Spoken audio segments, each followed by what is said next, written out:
Hey guys, welcome back to my YouTube channel. It's CTC101 here, and today I'm going to be making Dominican Empanadas. So let's get on to the video. This recipe calls for 2 sets of ingredients. Let's start with the dough ingredients. You're going to need 3 cups of all-purpose flour, 1.5 sticks of unsalted butter, 2 eggs, 1 teaspoon of baking powder, 1 teaspoon of salt, and 1/2 cup of cold water. I'm going to be making a beef filling, but you can make your filling out of anything you like. So we're gonna need 1/2 pound of ground beef. You're gonna need 1/2 teaspoon of salt, 1/2 teaspoon of oregano, 2 teaspoons of minced garlic. I'm using puree, but it works the same. 2 teaspoons of oil, and 2 teaspoons of tomato paste. We're first going to start with the filling. So put in your 1/2 pound of ground beef, your 2 teaspoons of garlic,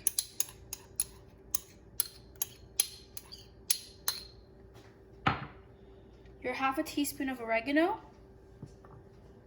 and your 1/2 teaspoon of salt. Then you're gonna mix that.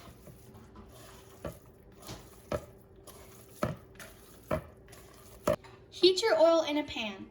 Mine's already heated, so I'm good to go.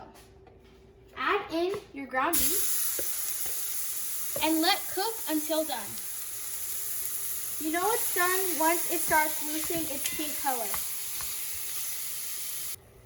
When your beef is almost done, add in your tomato paste and mix it in. Knowing my mom, she would add raisins too. Crazy little girl. You're gonna let that sit and wait until a sauce forms. It should be thick and reduced by half when it's ready. I'm now going to start on the dough.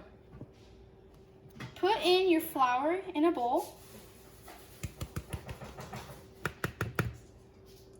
and your butter.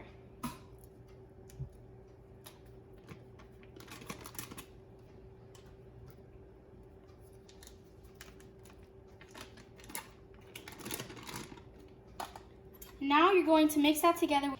Now we add in our eggs.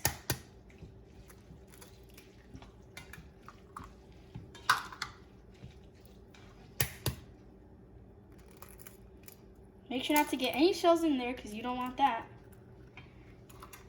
And you're gonna mix it in with your hands because a good chef is never scared of getting their hands dirty. Add in your cold water. Emphasis on cold. Mix it in until you can form a ball, and once a ball is formed, let it sit for 15 minutes.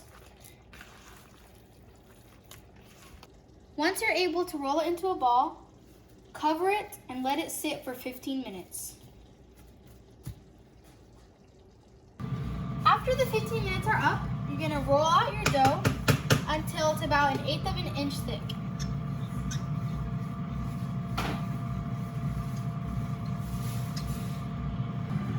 Once it's all rolled out and it's about this thin, you can take something circular and you can press it into the dough and it should cut it out. And if you don't have anything circular that's too big or too small, you can just use a knife and cut it out. If you held extra dough after cutting out the pieces, you can just roll it up again and roll it out and cut it more so that you don't waste any dough. Once your dough is cut out into circles and it is nice and flat, you're gonna take a bit of your filling and you're gonna put it into the center of your dough, making sure that it's not too far away from, it's not too close to the edges, and that it's not too juicy and there's not too much so that it doesn't overflow. Once you have put your filling, you're gonna take some water on your fingers and you're just gonna put a little bit on the edge all around it, which helps it to stick better. Once you've done that, you're gonna flip one side over like this.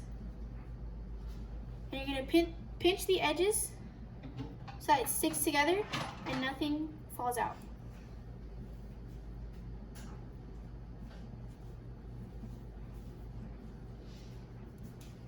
If you want it to have a little bit of a design, you can take a fork and just press it down like that.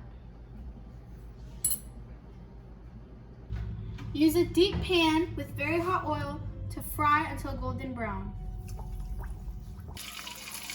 Once the bottom is golden brown, flip it over to get the other side. Once they're golden brown, remove them from the pan.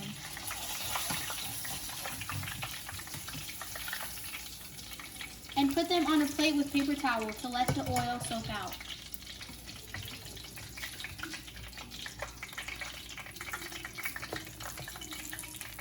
Here's what they should look like after they're done.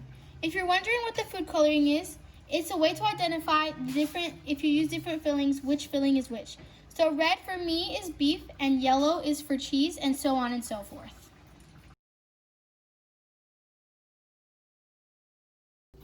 Thank you so much for watching.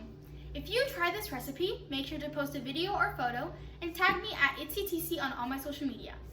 Like, subscribe, and turn on your post notifications for every time that I post a new cooking video. Bon appetit!